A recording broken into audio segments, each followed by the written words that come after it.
मेरे लिए दोनों एक ही जैसे हैं। हेमंत सोरेन जी आज मजबूत हैं तो उसका कारण भाजपा का प्रदेश नेतृत्व है।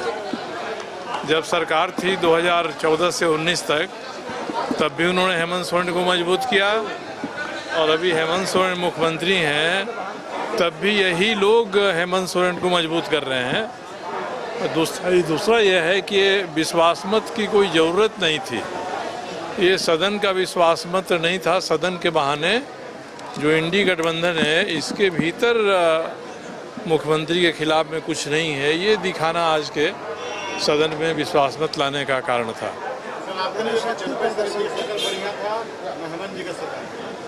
नहीं, चंपई सोरेन तो खड़ाऊ वाली सरकार चला रहे थे ना। जब राम को वनवास हुआ तो भरत ने खड़ाऊ लिया सरकार चलाने के लिए, और जब हेमंत सोरेन को कारावास हुआ तो खड़ाऊ उन्होंने दे दिया इनको। अब इन्होंने लौटाने में थोड़ी देर कर दी तो इनको लौटवाना पड़ा। यही अंतर है दोनों सरकारों में।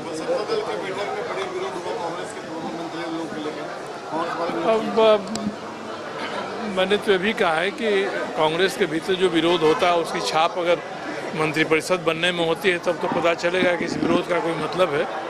नहीं तो कांग्रेस के लोग कुछ भी बोलते रहें और समय आने पर पीछे लौटते रहें। सर, आदिवासी चेहरा को लेकर के हमेशा हेमंत सोरेन गवाही देते रहे, खुद आदिवासी चेहरा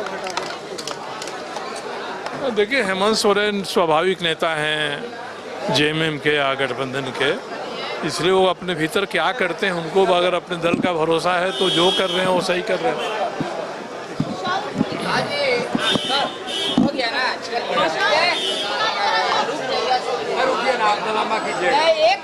एक मिनट आपका होता है। सरयू जी हमारे साथ हैं, आपका भी तो अनुभव लंबे हो गया।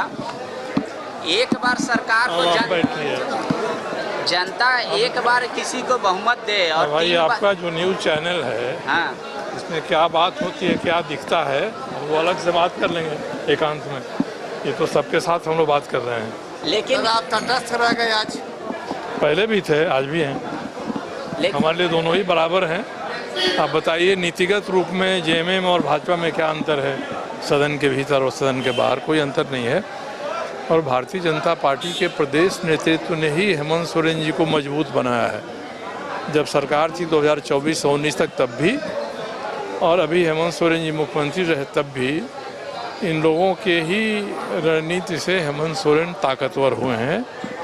और हेमंत सोरेन जी जो आज विश्वास का प्रस्ताव लाए थे, एक तो मंत्रिपरिषद है नहीं, फिर भी लाया उन्होंने, तो ये सदन के बहाने इंडिया गठबंधन के भीतर हमारे नेतृत्व पर कोई सवाल नहीं खड़ा हो, ये मुख्य उद्देश्य था आज के सदन में विश्वास मत लाने का।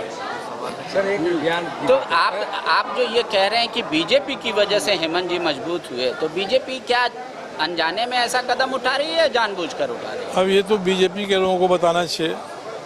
आज भी जिस तरह से सुनियोजित तरीके से तैयार होकर भाषण होना चाहिए नेता प्रतिपक्ष का, वह हुआ होता तो आक्रामकता दिखाई पड़ती उसमें। तो अपने वक्तव्य में कोई आक्रामकता नहीं है और व्यवहार में आप वेल में चले जाइए, सदन की प्रोसीडिंग को इंस्टॉल कर दीजिए, इसमें आक्रामकता है। तो इस तो जनता के भीतर संदेश जाता है ना कि आप कोई सोच समझकर कोई नीति रणनीति नहीं बना रहे। आप थोड़ी ही देर में मंत्रिमंडल का विस्तार होगा, क्या सरयू राय हेमंत जी को कुछ सुझाव देना चाहेंगे? नहीं, हेमंत जी परिपक्व हो गए हैं, तीसरी बार मुख्यमंत्री बनने जा रहे हैं। उनको सुझाव देना मुझे लगता है कि सूरज को दीपक दिखाने जैसा है। सर, लेकिन कई मंत्रियों के सवाल उठ रहे हैं काम पर। विधानसभा अध्यक्ष जाते हैं, जहाँ से संसदीय कार्य मंत्री जाते हैं, मुख्यमंत्री जाते हैं, वहाँ क्या विधायकों पे एक परिपाटी है विधायक साथ में जाएं? नहीं, ये तो नहीं है। आज कल्पना सोरेन मुख्यमंत्री के साथ उस दरवाजे से गई हैं, तो ऐसे में नहीं लग रहा है कि कल्पना सोरेन मुख्यमंत्री के पत्नी के नाते गई होंगी। पत्नी भी हैं, विधायक भी हैं, इसलिए इससे कोई मतलब नहीं। दूसरा ये है कि देखिए, आजकल सदन में मर्यादाएं कहाँ बची हुई हैं।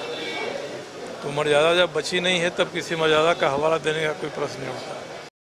नए अनुभव, जोश और उमंग का बेजोड़ संगम है छोटा नागपुर वाटर किंगडम।